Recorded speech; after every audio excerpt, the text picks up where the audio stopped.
काही विद्वान म्हणतात की देवव्रत म्हणजेच भीष्म पितामह. भीष्म पितामहांनी अंबा, अंबिका आणि अंबालिका यांच्या भावना तोडून जे कार्य केले होते ते अमानवीय होते. भीष्म पितामहांनी असे बरेच अपराध केले जे धर्माच्या दृष्टीने बरोबर नव्हते. त्यामुळे असे म्हटले जाते की अधर्माबरोबर असल्यामुळे त्यांचे चरित्र आदर्श होऊ शकत नाही. भीष्म मागच्या जन्मामध्ये एक वसू होते आणि एका शापामुळे त्यांना या जन्मी मनुष्य जन्म घेऊन कष्ट झेलावे लागले होते. 8 वसू भावंडामध्ये एका दयू नावाच्या वसूने एकदा वसिष्ठ ऋषींच्या कामधेनूचे हरण केले होते. त्यामुळे क्रोधित होऊन ऋषीने दयूला म्हटले, असे काम तर मनुष्य करतात, त्यामुळे तुम्ही 8ही वसू मनुष्य व्हा. हे ऐकून वसूने घाबरून वसिष्ठ ऋषींना शापमुक्त करण्यासाठी प्रार्थना केली.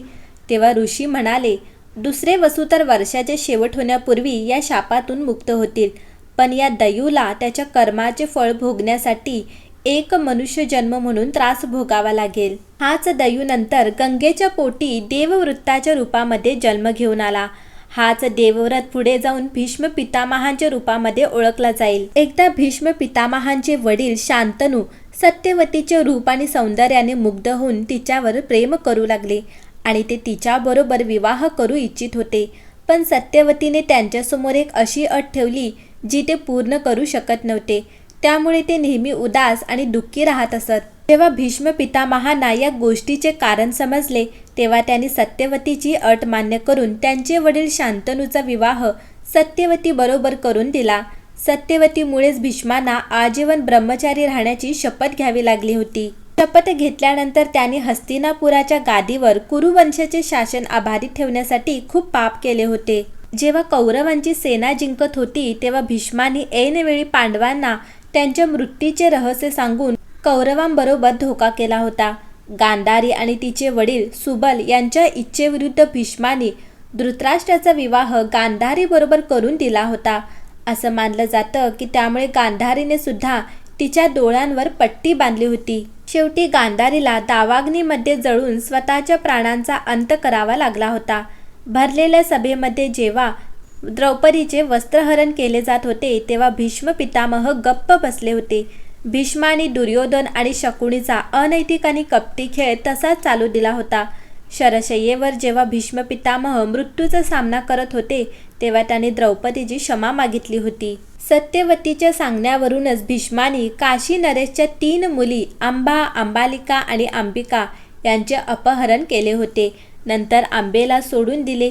सत्यवतीचा मुलगा विचित्रवीर्याबरोबर अंबालिका आणि अंबिकेचा विवाह करून दिला होता.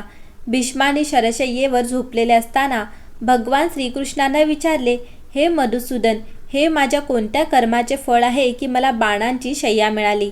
तेव्हा भगवान श्रीकृष्ण म्हणाले, पितामह, तुम्ही तुमच्या आधीच्या 101 जन्मामध्ये एक राजकुमार होते. तेव्हा तुम्ही एक दिवस शिकार करण्यासाठी निघाले. एक दिवस एक साप एका झाडावरून खाली पडून तुमच्या घोड्याच्या पुढे बसला. तुम्ही त्याला बाणाने उचलून पाठीमागे फेकून दिलं होतं.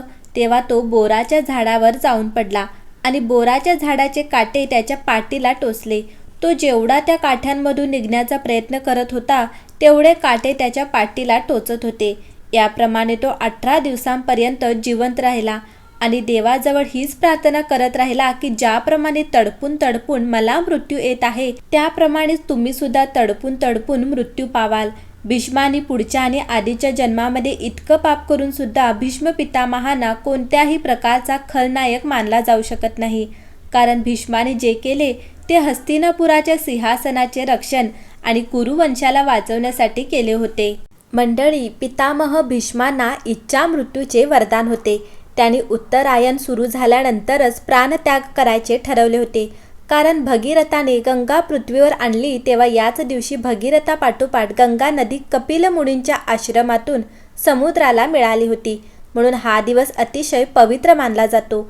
याचमुळे गंगासागर येथे संक्रांती दिवशी पर्व काळ मानला जातो. आपल्याकडे अशी धार्मिक मान्यता आहे, दक्षिणायन म्हणजे चातुर्मास. चातुर्मास ही देवतांची रात्र मानली जाते. म्हणूनच आषाढी एकादशीला देवशयनी एकादशी असं म्हणतात. व्यास पौर्णिमेला दक्षिणायन सुरू होतं. या चातुर्मासात स्वर्गाचे द्वार बंद असते. उत्तरायण सुरू झाले की स्वर्गाचे दार उघडते. म्हणून भीष्मानी उत्तरायण सुरू झाल्यावरच प्राणत्याग करण्याची इच्छा बाळगली होती. संक्रांतीला उत्तरायण सुरू झाले आणि भीष्मानी संक्रांती दिवशीच प्राणत्याग केला. संक्रांतीला किती धार्मिक आणि सांस्कृतिक मान्यता आहे. आपले पूर्वज खरोखरच धोरणी होते. धर्म आणि परंपरा यांचा सुरेख समन्वय साधून सणवार साजरे करण्याची पद्धत किती यथार्थ आहे.